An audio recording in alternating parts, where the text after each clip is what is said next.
Welcome to the lab. I'm Dr. Shore, and I will be the lead instructor for your procedures labs this semester. We also have a group of fantastic teaching assistants who will be helping us in the labs this semester. If you struggle with any of the procedures or you have any questions or concerns during the lab, please reach out to me. The best way to contact me is by email, and then we can make arrangements to meet by appointment either in person or over Zoom if that's more convenient. I encourage you to reach out if you're having any problems sooner rather than later. In this particular lab, each procedure we learn in lab builds on the procedures that we learned in the previous week. The lab is designed to build a refraction sequence that you can move smoothly through. And if you struggle with any of the steps along the way, it often makes it difficult to move on to the next lab since they don't stand alone. The teaching assistants also are often on campus more than I am, and they may be available outside of lab time if you reach out to them again sooner rather than later, depending on their busy schedule. They're often willing and able to come and help you during organized practice sessions or one-on-one if you're struggling with a particular procedure.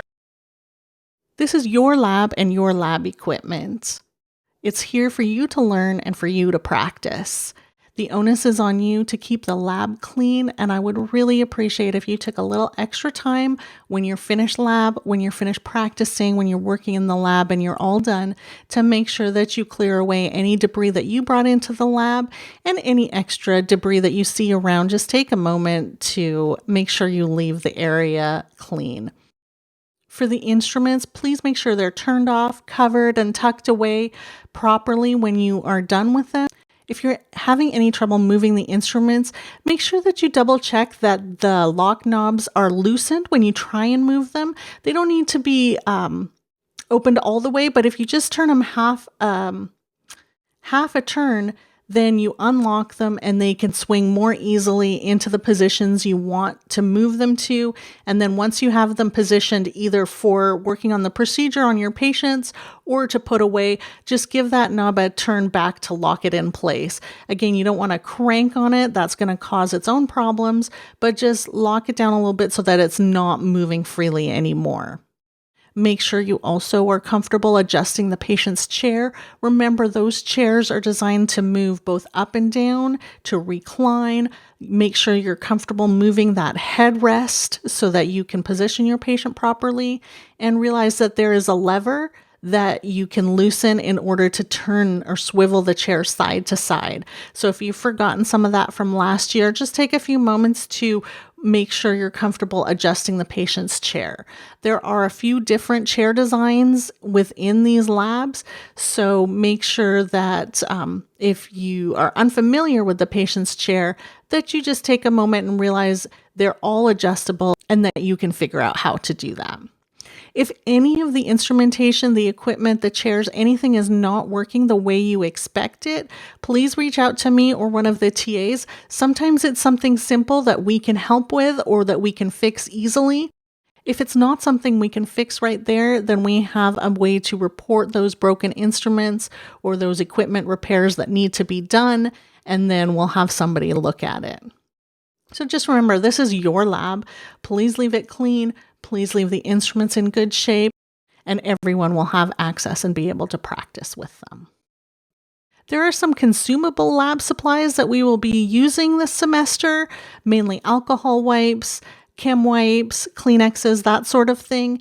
If there's any supplies that are running low, please let me know. We do have some stock that we can pull out, and then we'll need to make an order for more supplies. So if you can let us know if you feel like you're running low on supplies, we can make sure that the lab supplies are replenished.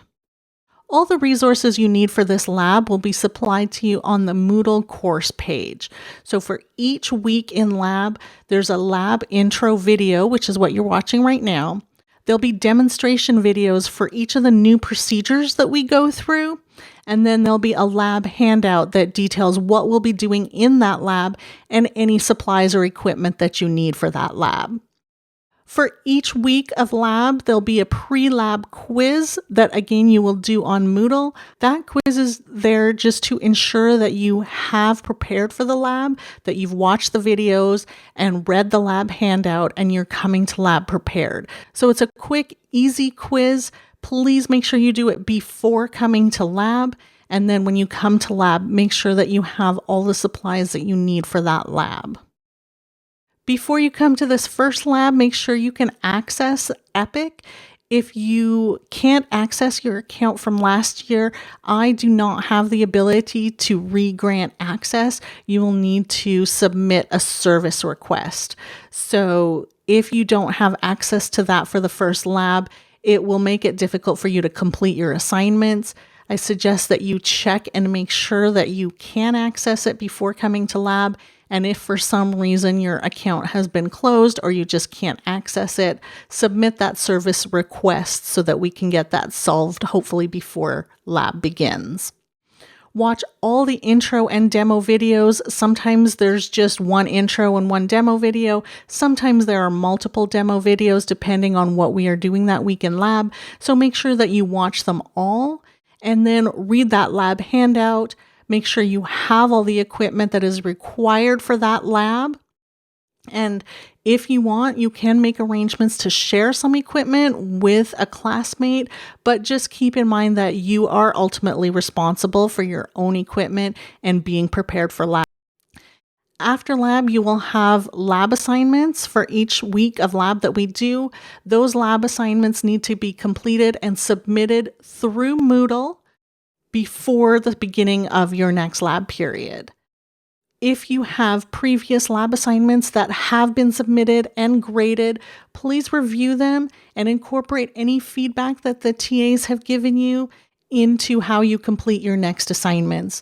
The TAs spend a lot of time and care grading your assignments, and if they point out any issues with your assignments and recommend that you do things a different way, be assured that if you don't correct those things, you will lose points on the next assignments. Please come to your assigned lab sections.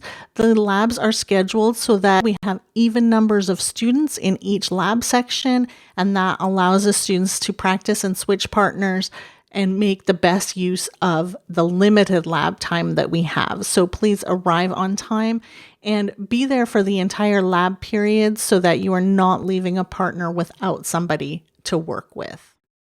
If you're not able to come to your own lab section one week, please try and find someone in another lab section that can switch with you.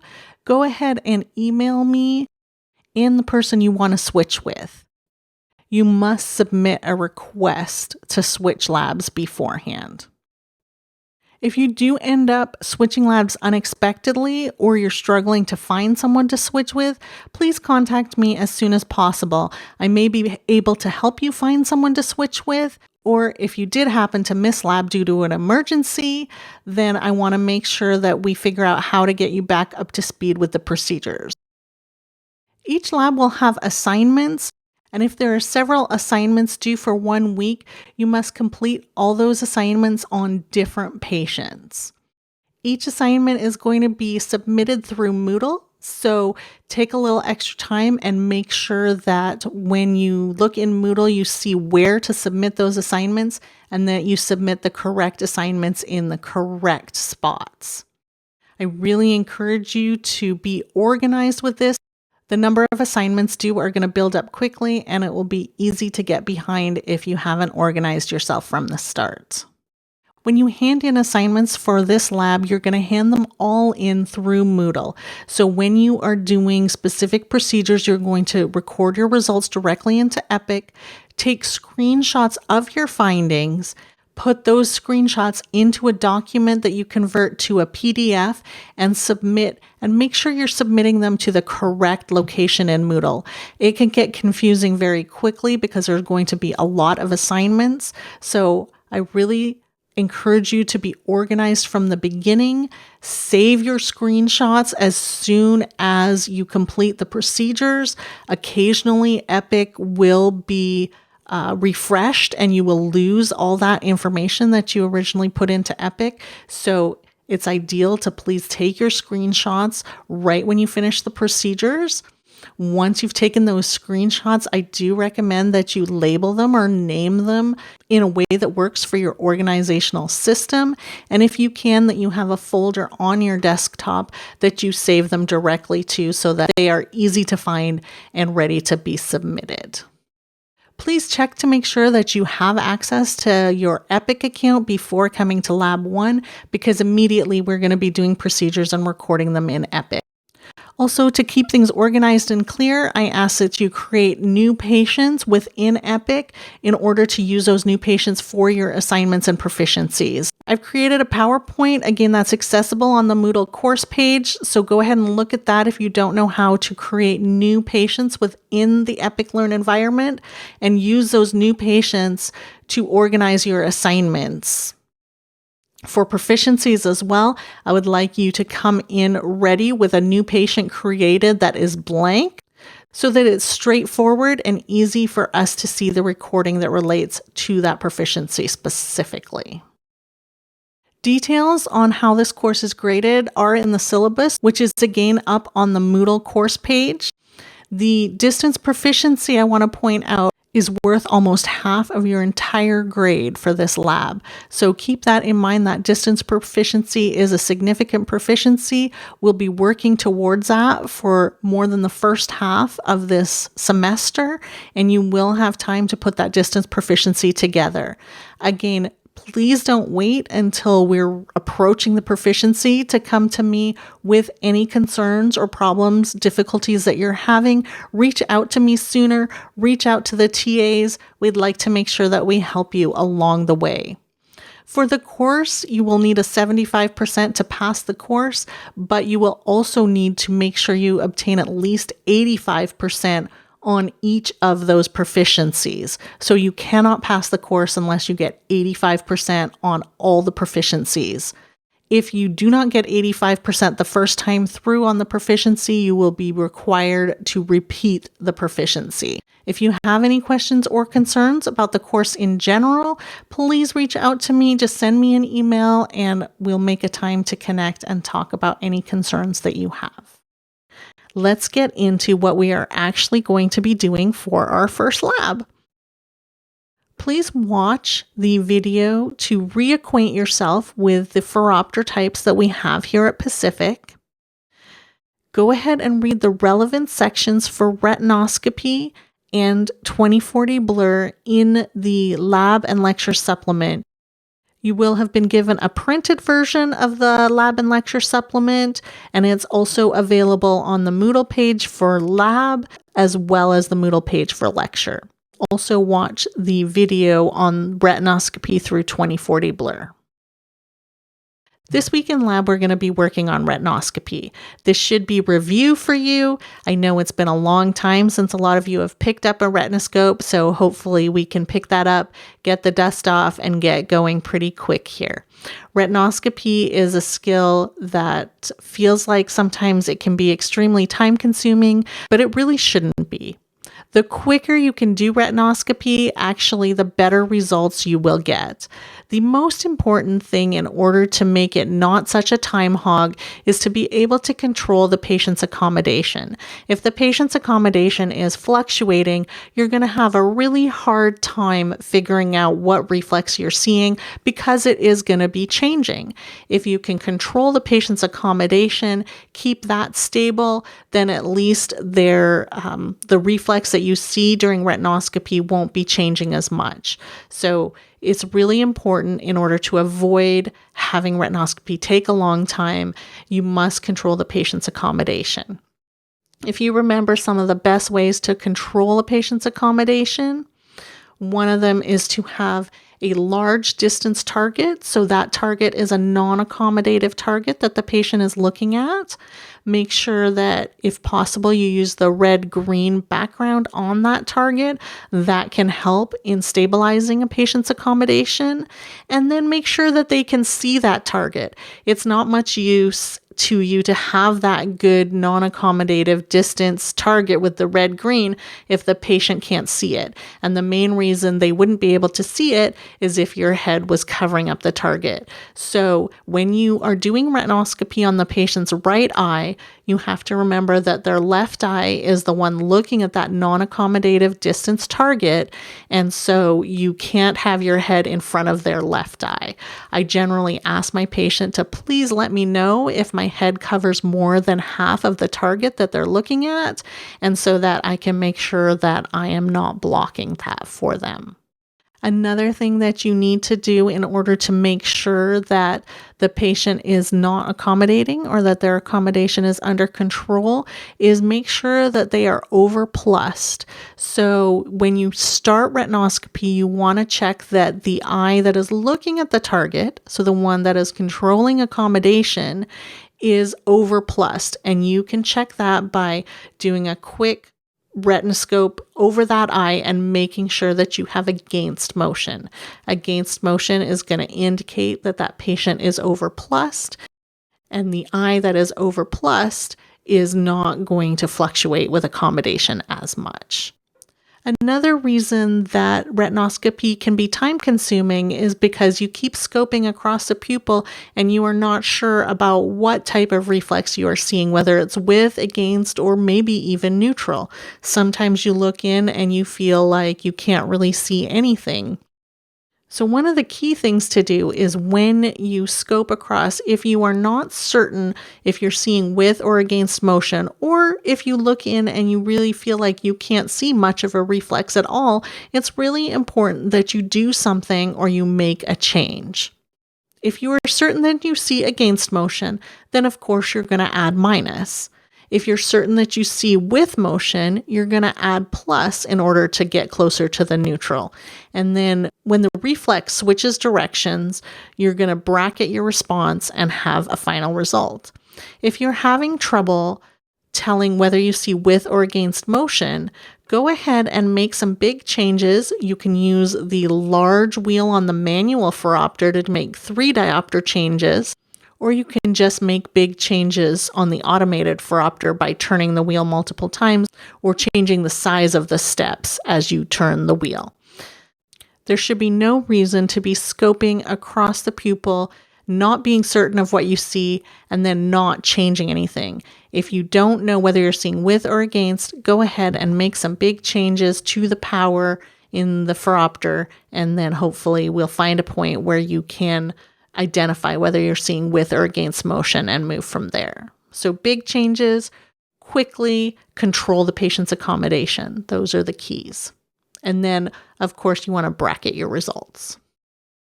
Once you've completed retinoscopy, check your patient's monocular VAs. So we haven't done anything binocular here. You're going to go ahead and cover the left eye, check the VAs on the right eye, and then occlude the right eye, check your left eye VAs. As long as you get 20/30 or better, you can consider yourself having completed retinoscopy on this patient.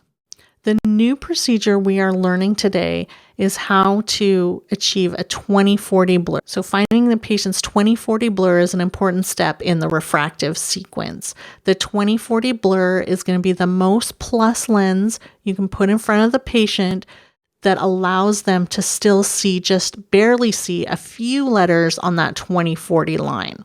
So you're going to start with your retinoscopy findings. That's in phoropter. You know that your patient can see 20/30 or better.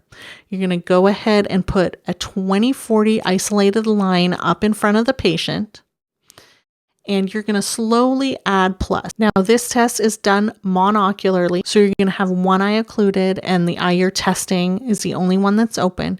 You have an isolated 20/40 line out in front of the patient, and you have your best retinoscopy results in place in front of the patient.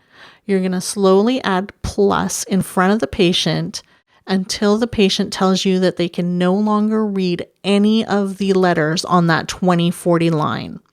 You want to go slowly because it takes a while for people to release their accommodation, especially hyperopes that are used to accommodating through their hyperopia all the time.